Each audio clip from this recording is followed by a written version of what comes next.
The city never slept, but at 11:30 p.m. on a Tuesday in October, Manhattan's financial district had settled into its familiar rhythm of ambition and insomnia. 43 floors above the streets that never stopped moving, Alexandra Morrison stood frozen in the glass-walled boardroom of Summit Financial Technologies, watching her empire crumble in real time. Red warning lights pulsed across a wall of monitors like digital heartbeats flatlined. System failure, account liquidation imminent. The numbers bleeding across the screens represented more than money. They represented the dreams of 2,000 employees, the trust of 50,000 clients, and the 15 years Alexandra had spent clawing her way to the top of an industry that had never wanted her there in the first place. $1.2 billion. That's how much was hemorrhaging through their automated trading system, spiraling out of control in a cascade failure that her best engineers couldn't comprehend, let alone stop. Alexandra Morrison, at 43, was everything the American dream promised a brilliant woman could become. Harvard MBA, class valedictorian, built Summit Financial from the ashes of her father's bankrupt accounting firm after the 2008 crisis destroyed his life's work. She'd turned a failed family business into a fintech empire worth $500 million. Forbes had called her the Iron Lady of Wall Street. Fortune magazine put her on their cover with the headline, "The Woman Who Rebuilt Finance." But success had demanded sacrifices that only showed their true cost in moments like this. Standing alone in a crisis while red numbers bled away everything she'd built. No husband to call, no children to worry about her, no family to comfort her if this all disappeared. Just the cold perfection of her Central Park West penthouse waiting for her return, if she still had a company to return to. Her senior analysts shouted over each other, fingers flying across keyboards with the desperate energy of people watching their careers dissolve. "We need to kill the system now," screamed David Park, her chief technology officer, sweat beading on his forehead despite the October chill seeping through the windows. "Every second we wait, we lose another 50 million. The boardroom erupted in technical jargon that might as well have been ancient Greek to Alexandra. She understood profit and loss, market trends, investor psychology, but the intricate dance of algorithms that powered their success had always been someone else's domain. Now that ignorance felt like standing naked in a snowstorm. "Initiate emergency shutdown," David's voice cracked with panic. "We're looking at total system failure. The cascade is accelerating." Alexandra slammed her palm against the mahogany conference table, the sound cutting through the chaos like a gunshot. "Do not stop the system." Her voice carried the authority of someone who'd fought for every ounce of respect she'd ever earned. "If we stop now, we lose everything. There has to be another way." But even as she spoke, she knew she was grasping at shadows. In the reflection of the glass wall, she could see her own face, composed, authoritative, but unable to hide the growing terror in her eyes. 3 floors below, in the bowels of the building, where the cleaning crew worked invisible among the detritus of capitalism, Daniel Chen pushed his janitorial cart through executive hallways that still held the ghost scent of expensive cologne and pressure. At 41, his hands bore the calluses of 3 years spent mopping floors, emptying trash cans, and making himself invisible to the people whose lives played out in the offices above. But those same hands had once written code that moved billions of dollars through global markets. Those calloused fingers had architected the foundational systems that made high-frequency trading possible. And in the reflection of the hallway's polished marble, if you look carefully, you could still see the ghost of the man he used to be. Daniel Michael Chen, Carnegie Mellon University, class of 2006, graduated summa cum laude with degrees in computer science and applied mathematics, hired by Summit Systems, Summit Financial subsidiary, as a junior software engineer in 2007. Promoted to senior engineer in 2009 after designing a revolutionary algorithm that reduced transaction latency by 47%. Promoted again to lead engineer in 2012 when his security protocols prevented a cyber attack that could have cost the company hundreds of millions. And then, in 2017, terminated, not for incompetence, not for misconduct, terminated for refusing to compromise the safety systems he'd spent a decade perfecting. Terminated for insisting on quality assurance protocols that the new CEO, a young woman desperate to prove her efficiency, had deemed unnecessary overhead. The termination memo still lived in his memory, word for word. Employee repeatedly objected to streamlined testing protocols, refused direct orders to reduce quality assurance checkpoints. While technically proficient, employees' unwillingness to adapt to efficiency requirements makes him unsuitable for continued employment. The new CEO's signature on that termination order had been confident, decisive. A. Morrison, Alexandra Morrison, the woman whose voice he could hear echoing down from the 43rd floor, 8 years after she'd destroyed his life with a pen stroke. Maria's cancer diagnosis had come 6 months after his termination. Without employer health insurance, the experimental treatments became impossible to afford. Daniel had sold everything, their house, his car, Maria's jewelry, but it wasn't enough. She died 18 months later, leaving Daniel alone with 5-year-old Sophia and crushing medical debt that forced them from their suburban home to a tiny Queens apartment. But the job at Summit Janitorial Services gave him what he needed most: health insurance for Sophia, a steady paycheck, and work hours that meant he could be home during the day when his daughter needed him. It wasn't the life he'd planned, but it was a life that let him be the father Sophia deserved. As Daniel pushed his cart past the elevator bank, the shouting from the 43rd floor grew louder. Through the building's ventilation system, he could hear fragments of panic, technical terms that made his engineer's brain automatically start analyzing patterns and problems. He should have kept walking. That was the rule for people like him, people who'd fallen from grace, people who pushed mops instead of boundaries, people who existed in the shadows of other people's ambitions. Keep your head down, do your work, collect your paycheck, go home to your daughter. But 15 years of writing code had trained his mind to recognize patterns, even when he was trying not to look for them. And what he was hearing through those air vents wasn't the sound of a cyber attack or external sabotage. It was the sound of a system eating itself alive, the digital equivalent of an autoimmune disorder. He'd heard it before. In fact, he'd spent 2 years of his career at Summit specifically designing safeguards to prevent exactly this kind of cascade failure.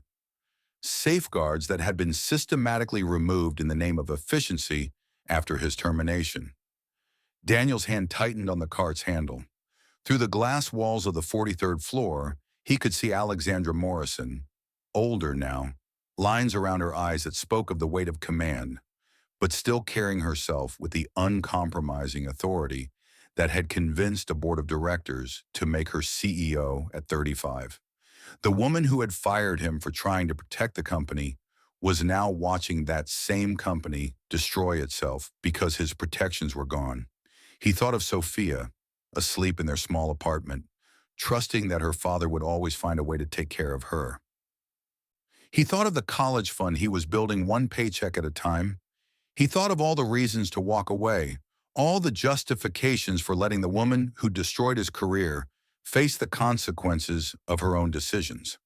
Instead, he stepped into the elevator and pressed the button for the 43rd floor. The arguing stopped the moment he entered the boardroom.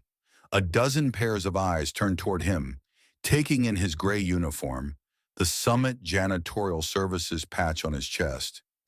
The way he moved with quiet purpose through their crisis like a ghost materializing in their panic. Alexandra Morrison's expression shifted from desperation to irritation in the span of a heartbeat. Her voice cut through the silence like broken glass. "Excuse me, this is a private meeting?" Daniel kept his voice level. professional. That's not a hack, he said, pointing to the main screen where red numbers cascaded in familiar patterns. It's a synchronization loop. If you force a shutdown now, every transaction log will overwrite itself. You'll lose the entire audit trail. The room went silent. The only sound was the hum of computers processing the destruction of everything these people had worked to build. A young analyst in an MIT hoodie leaned forward, his voice barely above a whisper. How would you know that? Because I used to write asset management software like this. Daniel moved closer to the screens, his eyes scanning error codes that told a story only he could read. See that timestamp variance? 0.02 seconds between each cascade. That's not an attack pattern. That's your system trying to resolve a conflict it created. It'll correct itself if you let it run through the cycle. Alexandra stepped between him and the monitors, her arms crossed in a posture that had intimidated boardrooms full of men twice her age. Who are you? Someone who's seen this before. He met her eyes for the first time in 8 years, noting the exhaustion there, the fear she was fighting to hide behind executive authority.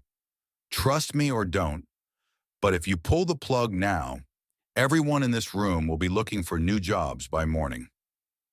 For 3 seconds that felt like hours, Alexandra Morrison stared at the janitor, who spoke like an engineer, whose calm certainty cut through the panic that had paralyzed her entire technical team.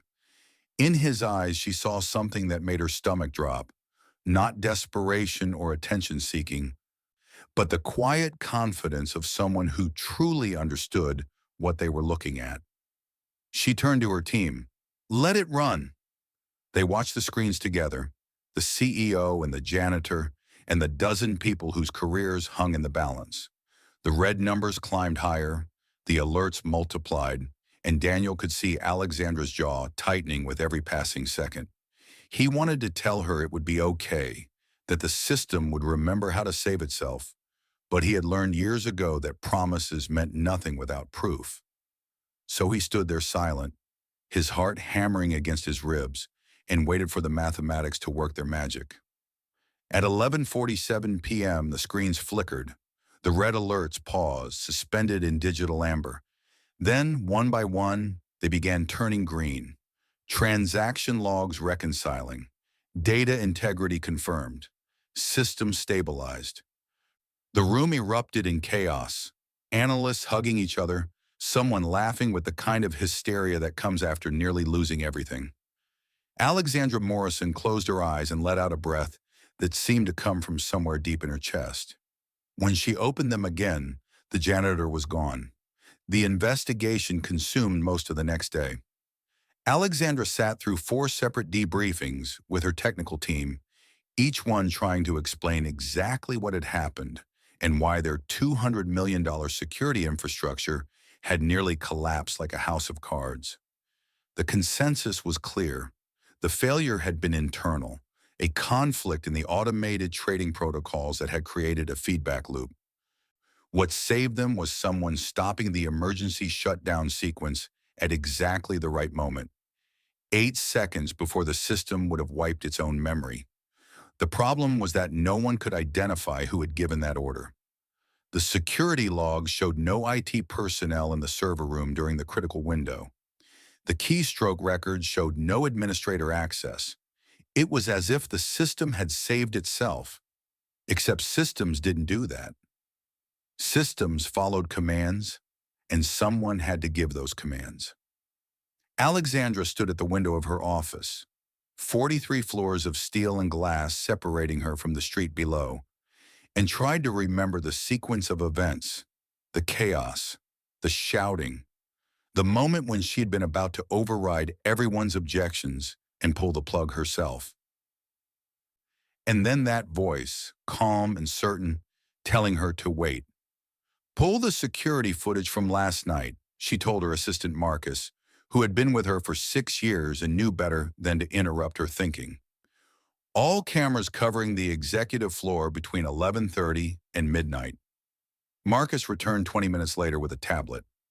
Alexandra watched the footage in silence, fast-forwarding through empty hallways and dark offices until she reached the timestamp burned into her memory. There on the grainy surveillance video, she saw herself in the boardroom, surrounded by her team, faces tight with panic. And there, slipping through the door like a ghost, was a man in a gray janitor's uniform. She watched him speak, watched her own body language shift from dismissal to attention. Watched the moment when she had made the decision to trust a stranger with $1 billion gamble. She watched him leave too, slipping out while everyone else was celebrating, pushing his cart toward the service elevator, his face turned away from the camera. But in the reflection on the glass wall, just for a moment, she caught a glimpse of his expression. Not triumph, not satisfaction, just exhaustion and something that looked like relief. "Find him," she told Marcus. "Ma'am?" "The janitor. Find out who he is." The employment record took Marcus less than an hour to pull. Daniel Chen, 41 years old, employed by Summit Janitorial Services for the past 3 years. Before that, the employment record went dark.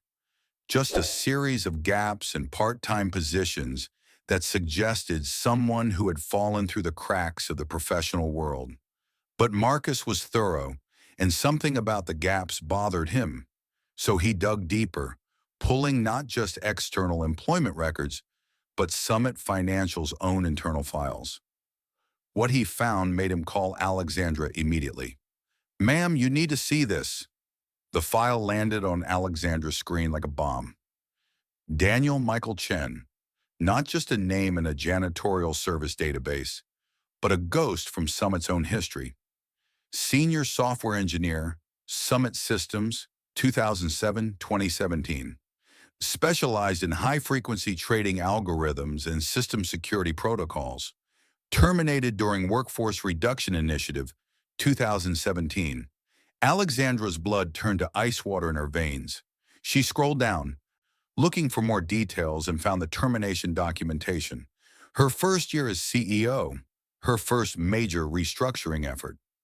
She had been 35 years old and determined to prove she hadn't inherited her position just because she was Richard Morrison's daughter, just because her last name was on the building. The board had wanted cuts, had wanted efficiency, had wanted to see that she could make the hard decisions that her father's sentimental leadership had avoided. So she had reviewed every department, every position, every salary line, and made cuts that would save $17 million annually. She remembered signing off on the Summit Systems layoffs. She didn't remember the names. There had been so many names, so many red lines through careers that she'd reduced to numbers on a spreadsheet. But there it was in black and white, with her own signature. D. Chen, senior software engineer, terminated with cause. Alexandra clicked on the attached memo, written by Chen's supervisor at the time, and felt her stomach turn as she read, "Employee has repeatedly objected to new streamlined testing protocols, has refused direct orders to reduce quality assurance checkpoints. While technically proficient, employee's unwillingness to adapt to efficiency requirements makes him unsuitable for continued employment." She sat back in her chair, the report still glowing on her screen, and tried to remember that version of herself. The woman who had been so focused on proving her worth that she had treated human beings like line items on a balance sheet.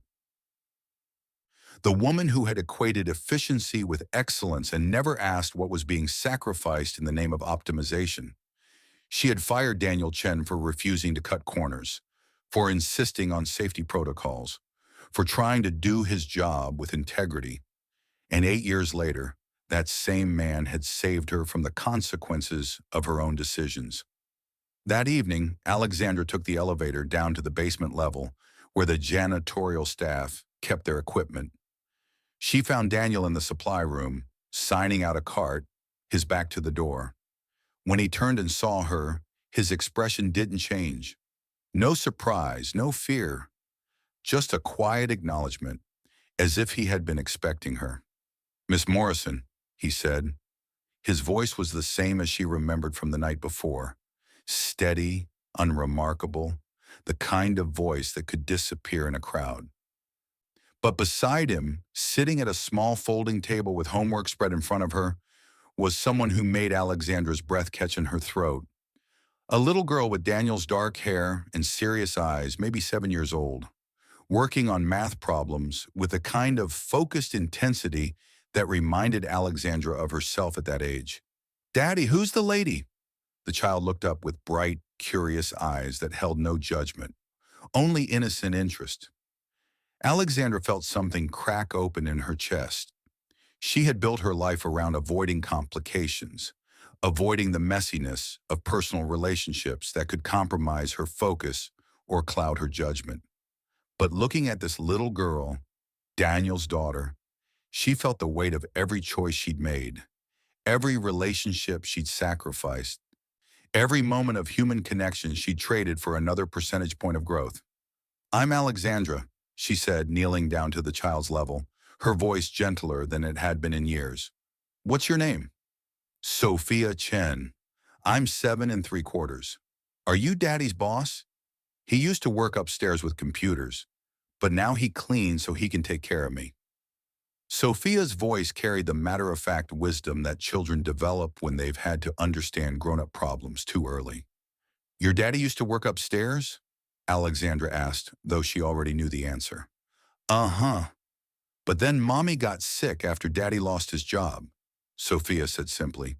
"The doctor said they could help her, but it cost too much money. Daddy sold everything, but it wasn't enough. Now Mommy's in heaven, and it's just me and Daddy." The words hit Alexandra like a physical blow. She looked up at Daniel, saw the grief he carried in the set of his shoulders, the way his eyes went distant when Sophia mentioned her mother. The casual cruelty of cause and effect. She had fired him, he had lost his insurance, his wife had died because they couldn't afford treatment. "I'm sorry," she whispered, the words completely inadequate for the magnitude of what she had unknowingly set in motion. "Daddy's really smart," Sophia continued, oblivious to the emotional earthquake happening around her. "He helps me with math that's too hard for second grade, and he reads stories with funny voices, but I think he's sad a lot. I wish he could make computers work again like he used to." Daniel's voice was quiet when he spoke. "Sophia, why don't you pack up your homework? We should head home soon. But I want to talk to Miss Alexandra. She seems nice, and she has pretty hair." Sophia beamed at Alexandra with a kind of uncomplicated affection that adults spend lifetimes trying to recapture. Alexandra found herself smiling, really smiling, for the first time in months. "Thank you, Sophia. You seem pretty wonderful yourself." As Sophia packed her books, Alexandra stood up, meeting Daniel's eyes. The weight of 8 years hung between them. Years of consequences neither of them had fully understood until this moment. "Can we talk?" He nodded toward his cart. "I still have 3 floors to finish." "Then I'll walk with you." They moved through the empty hallways in silence, Sophia skipping ahead, her homework backpack bouncing with each step. Finally, Alexandra found her voice. "How did you know?" The question came out raw, almost accusatory. "About the system. How did you know what was wrong?" Daniel paused in his mopping. "I recognized the error pattern, the timing of the cascades, the way the failures were propagating through the transaction queue. I'd seen it before." "Where?" "In systems I helped build." He resumed cleaning, his movements efficient and practiced. "The safeguards I designed specifically to prevent this kind of cascade failure. Safeguards that were removed after my termination." Alexandra took a step closer, studying his face in the fluorescent light. "You knew this would happen. I knew it was possible. That's why I fought so hard to keep the redundancies in place." His voice carried no accusation, just the weary certainty of someone who had been proved right at too high a cost. But efficiency was more important than safety. "I'm sorry," she said, and meant it with every fiber of her being. "I'm so So sorry. Daniel stopped mopping and looked at her directly. I know you are. How can you not hate me? I destroyed your career. Your wife died because she got cancer. Daniel interrupted gently. Not because of you. The insurance might have helped, but Maria's cancer was aggressive. Even with the best care, he trailed off, then continued. I was angry for a long time, years, but anger is exhausting, and my daughter deserves a father who chooses love over hate. Sophia came running back down the hallway, slightly breathless. Miss Alexandra, I forgot to ask. Do you like my daddy? I think he's the best daddy in the whole world. He makes me pancakes shaped like butterflies, and he knows all the answers to my math homework, and he tells me stories about brave princesses who save kingdoms with math. Alexandra looked at Daniel, saw the love that transformed his tired features when he looked at his daughter, and felt something inside her chest that she hadn't experienced in years. Yes, she said, surprising herself with the honesty in her voice. I think your daddy is pretty amazing. Sophia beamed. Maybe you could come have butterfly pancakes with us sometime. Daddy makes really good coffee, too. Daniel's face flushed slightly. Sophia, Miss Morrison is very busy. Actually, Alexandra interrupted, I think butterfly pancakes sound perfect. That night, Alexandra sat in her penthouse apartment, surrounded by the symbols of her success, and tried to understand what was happening to her. For 15 years, she had built her identity around being untouchable, uncompromising, independent. But something about Daniel Chen and his daughter had cracked that certainty. She pulled up his termination file again, reading it with new eyes. Not the confident efficiency expert she had been at 35, but a 43-year-old woman who was beginning to understand the difference between being successful and being worthy of success. The next morning, she made a decision that would change everything. The second crisis hit exactly 1 week later, at 2:47 on a Thursday afternoon, when most of the financial district was settling into post-lunch productivity. Alexandra was in her office reviewing quarterly projections when her head of security burst through her door with news that made her blood run cold. We've detected an unauthorized access attempt on our primary servers, James Rodriguez said, his face grim.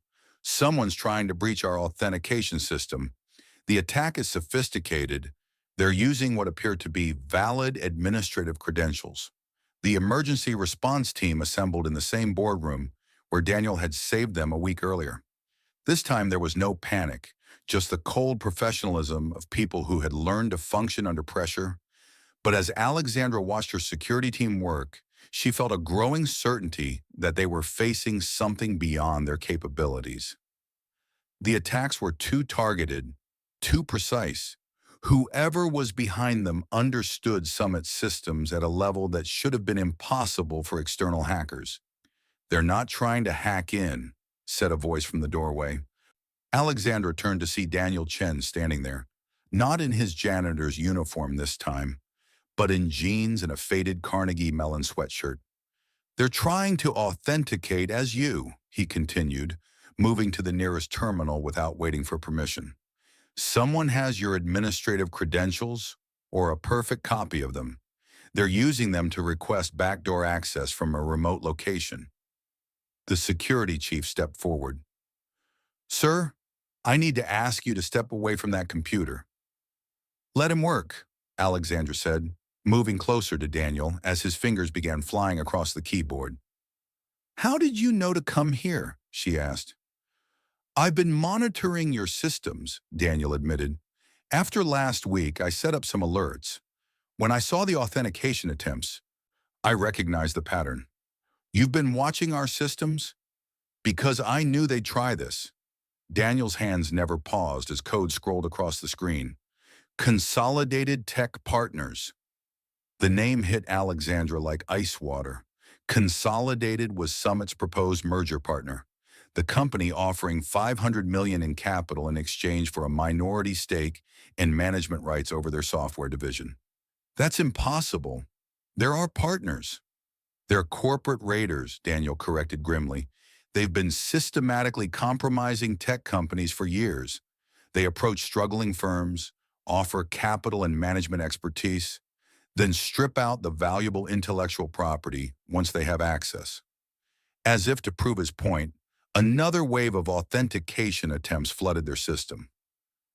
Daniel's fingers moved across multiple keyboards, building firewalls in real time. I can lock them out, but it means shutting down remote access entirely. You'll lose some functionality, but you'll keep control. His hands hovered over the keyboard. It's your call. Alexandra thought about the merger she had been preparing to sign, the capital injection that would stabilize their finances. She thought about the board meeting scheduled for tomorrow morning, where she would be expected to recommend accepting Consolidated's offer. But she also thought about Daniel's termination memo and the 8 years he had spent pushing a mop because he wouldn't compromise his principles. Do it, she said. Daniel's fingers moved with surgical precision, activating security protocols that locked down Summit systems like a digital fortress. Authentication requests were denied. Remote connections severed. Administrative privileges locked to on-site terminals only. When the screens went green, the room erupted in celebration. But Alexandra caught Daniel's arm before he could disappear again. Why? She asked. After everything that happened, why did you help us again? Because I saw the attack pattern. I recognized their methodology. His voice was barely above a whisper. And because I know what it's like to lose everything, I wouldn't wish that on anyone. You've been protecting us, even after we destroyed your career. I've been protecting the people who work here.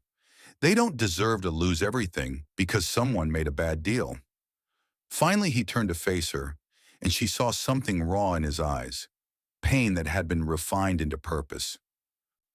I know what it's like to lose everything, Miss Morrison, to have your career destroyed, to watch someone you love die because you can't afford to save them. I wouldn't wish that on anyone. The words hung in the air between them. I'm the one who fired you, she said. 8 years ago. You were trying to protect the company, and I terminated you for it. Daniel's expression didn't change. I know. You knew this whole time. You knew it was me, and you still came back to help. It wasn't about you, Miss Morrison. It was about doing what was right. In her office, with the door closed and the crisis management team working outside, Alexandra faced the man whose life she had destroyed with a signature. I don't understand, she said. Why would you help someone who destroyed your career? Because holding on to anger would have destroyed me more completely than losing my job ever did. Daniel moved to stand beside her at the window. I was bitter for a long time, years, but Sophia asked me why I was always angry. She was 5 years old and she asked me that question, and I realized I had a choice. I could keep carrying that poison, or I could let it go and focus on being the kind of person she deserved as a father. His smile was sad but peaceful. So I let it go. And once I did, I realized something important. You made a mistake 8 years ago, but you were just doing what you thought was right for the company. You were young, under pressure. Who am I to hold that against you forever? Alexandra felt tears spilling down her cheeks. I destroyed your life. You changed it, Daniel corrected gently. There's a difference. If you hadn't fired me, I wouldn't have learned what really matters. I wouldn't have the relationship I have with my daughter now. He reached out and gently touched her shoulder. Besides, I saw something in you that night in the boardroom. Someone who cared, who was terrified of failing all the people depending on her. That's not a person who deserves my anger. That's a person who deserves a chance to do better. How can you be so forgiving? Because the alternative is carrying hate, and hate is exhausting. His voice was infinitely gentle. And because my daughter deserves a father who chooses love over resentment. Alexandra wiped her eyes. I want to give you your job back. Not the janitor position, your real job. Chief Technology Officer. I want you to help me rebuild our systems the right way. Daniel was quiet for a long moment. I have conditions. Name them. Full authority over the engineering department, final say on any changes to security protocols, and a promise that you'll never ask me to choose between doing my job right and keeping my job. His voice was steady. Those are the same terms I tried to negotiate 8 years ago. This time I need them in writing. Done. Alexandra held out her hand. Welcome back, Mr. Chen. Call me Daniel, and thank you for giving me a reason to believe that people can change. But before they could shake hands, Alexandra's phone rang with urgent news that would test that belief. Consolidated Tech Partners had just triggered a hostile takeover attempt, and they had an inside ally, Richard Morrison, Summit's CFO and the man Alexandra had trusted like family. The emergency board meeting was called for 6 p.m. Alexandra sat at the head of the conference table, facing 12 board members who had been with the company since her father's time. Richard Morrison sat directly across from her, his expression calm and confident. The consolidated offer is generous, Richard said, his voice carrying the authority of someone who had helped build Summit from the ground up. $500 million in capital, immediate relief from our liquidity concerns, and management expertise that can prevent future crises. What about the security concerns Daniel identified? Alexandra asked. Richard's expression didn't change. Daniel, you mean the janitor? Alexandra, I understand you feel grateful to him, but we can't make corporate decisions based on the opinions of maintenance staff. The janitor who saved our company, twice. The janitor who happened to be in the right place at the right time. Consolidated has a proven track record of stripping assets from tech companies after systematically weakening their security. Daniel's voice came from the doorway as he entered the boardroom, carrying a laptop and a stack of files. Richard stood up. This is a closed meeting. Security. Let him speak, Alexandra said. Daniel moved to the presentation screen, connecting his laptop. Over the past week, I've been analyzing the attack patterns on our systems. But I also looked deeper into Consolidated's history, their previous partnerships, and their attack methodologies. The screen filled with data, company names, dates, financial records. Consolidated has acquired 17 tech companies in the past 5 years. Every single one followed the same pattern: initial investment, gradual system modifications that remove security safeguards, mysterious cyber attacks, financial crisis, fire sale acquisition.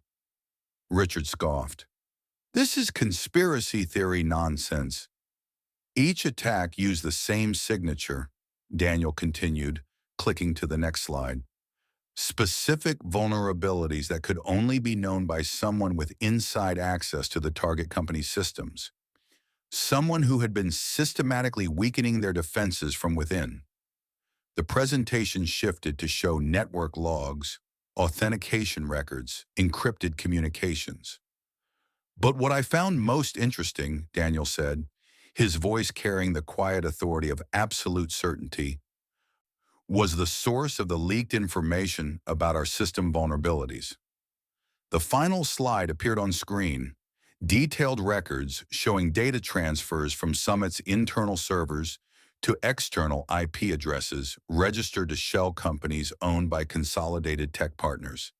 And the source of those transfers was clearly identified. Richard Morrison's administrative account. The room went silent. Richard's face had gone pale, but he maintained his composure. This is fabricated. He's obviously manipulating the data to... The FBI will be very interested in these records, Daniel said quietly, along with the recordings of your conversations with Consolidated executives that I was able to recover from our backup systems. Richard Morrison, the man who had been Alexandra's father's partner, who had taught her the fundamentals of business, who had been like an uncle to her growing up, stood up slowly. You have no idea what you've done, he said, his voice cold. Consolidated was offering a lifeline. Without their capital injection, Summit will fail within 6 months. Then we'll find another way, Alexandra said, standing to face the man she had trusted her entire career. One that doesn't involve selling our souls.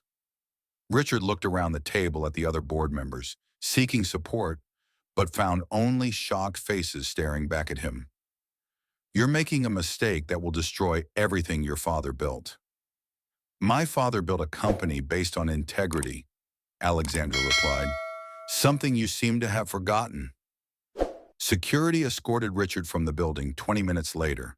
The board voted unanimously to terminate his employment and pursue criminal charges. But as Alexandra watched the man who had helped raise her being led away in handcuffs, she felt no satisfaction, only the sad recognition of how far people could fall when they lost sight of what really mattered. 6 months later, Summit Financial's IPO succeeded spectacularly, raising $1.2 billion at a valuation that exceeded every analyst's projection. Consolidated Tech Partners was under federal investigation for corporate fraud. Richard Morrison had been sentenced to 8 years in federal prison. But the real transformation wasn't in the numbers, it was in the culture. Daniel, now CTO, had rebuilt Summit systems with proper safeguards, but more importantly, he had helped rebuild the company's values. Engineers were rewarded for thoroughness, not speed. Quality assurance was treated as essential, not optional. And every employee understood that they were part of something bigger than quarterly profits. On a cold evening in November, exactly 2 years after the night Daniel had first saved Summit Financial from collapse, Alexandra stood in her office looking out at the city. Behind her, she heard the familiar sound of the door opening. "We got the Morrison Industries contract," Daniel said, settling beside her at the window. "Biggest security infrastructure project we've ever landed. $250 million over 3 years." "That's ironic," Alexandra said with a smile. "Taking business from Richard's old company. It gets better. I've been recruiting engineers who got pushed out of the industry the same way I did. Good people who were told they were too slow, too careful. There's a lot of talent out there that's been wasted because companies prioritize the wrong things." Alexandra pulled a folder from her desk. "Speaking of second chances, I want to show you something." Daniel opened the folder, scanning the documents inside. A $50 million endowment, partnerships with 20 universities, training programs for displaced tech workers, scholarship funds for their children. "The Summit Second Chances Initiative," Alexandra explained, "for people who've been pushed out of tech careers because they refuse to compromise their principles. I want you to help me run it." "This is incredible," Daniel said softly. "Sophia's going to be so excited. She's been asking if we can start volunteering, helping people the way people helped us when things were hard. She's an amazing kid. You've raised someone special. She is special, and she thinks you're pretty amazing too." Daniel smiled. "She keeps asking when you're coming over for those butterfly pancakes I promised." "About that," Alexandra said, turning to face him fully, "I was wondering if you'd like to make it a regular thing. Sunday mornings, maybe? I could bring good coffee and help Sophia with her math homework. Are you asking to join our family breakfast tradition?" Alexandra felt her cheeks warm. "I suppose I am." "I think Sophia would like that very much," Daniel said, his voice gentle. "And so would I." 3 months later, Alexandra Morrison found herself in a Queens apartment on a Sunday morning, learning to flip pancakes shaped like butterflies while an 8-year-old girl explained the complexities of third-grade social dynamics.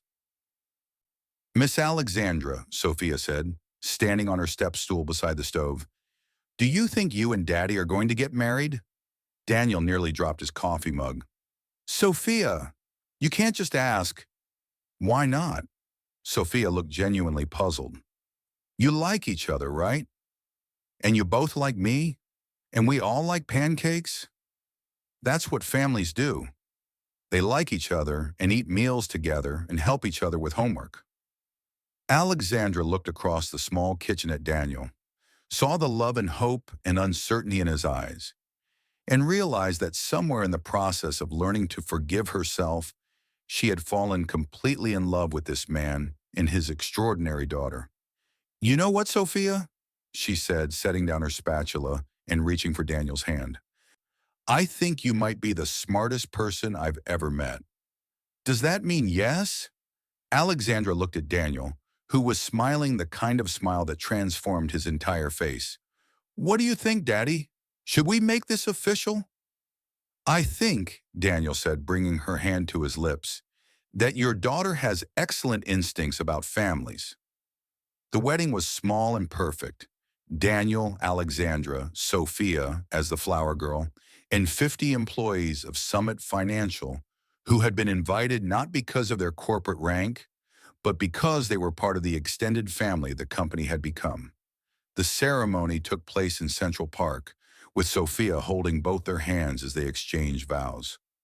"I promise to choose principles over profit," Alexandra said, "to remember that success means building people up, not just building wealth, and to love your daughter as if she were my own because she already is." Daniel's vows were simpler. "I promise to help you build something worth building every single day, to choose forgiveness over resentment, and to teach our daughter that the most important code you can write is the one that makes the world better." Sophia's contribution was characteristically direct. "I promise to help Mom Alexandra make better pancakes and to help Dad Daniel remember to smile more and to always tell you when you're being silly about grown-up stuff." 5 years later, Summit Financial had become the most trusted name in fintech security. The Second Chances initiative had helped over 3,000 displaced workers find meaningful careers, and Alexandra Morrison Chen, CEO and mother, had learned that the most successful algorithm she had ever implemented was the one that prioritized love over logic. On the anniversary of that first crisis, the company held a celebration. Daniel stood at the front of the room talking about choices and courage and small decisions that accumulated into a life worth living. Alexandra stood beside him, holding the hand of their daughter, because Sophia had been right about families, just as she had been right about so many things. "The real story," Alexandra told the assembled crowd, "isn't about a CEO who almost lost everything or an engineer who saved the day. It's about ordinary people making extraordinary choices, one decision at a time, choosing to see what others overlook, choosing to help when it would be easier to walk away, choosing integrity over expedience." She looked out at the faces in front of her, people who had learned to work with purpose instead of just for profit, who had discovered that the best returns weren't always measured in dollars. "That's enough," she said. "It's everything." In the back of the room, Sophia Chen Morrison, now 12 years old and planning to major in computer science so she could write code that helps people like Dad does, smiled and thought about how her parents had taught her that making a difference didn't require being rich or powerful. You just needed to show up, tell the truth, and care enough to try. Outside the windows of Summit Financial Technologies, New York City hummed with the dreams of 8 million people pursuing their own versions of success. But inside that building, success had been redefined as something simpler and more profound: the choice to build something that would outlast them all.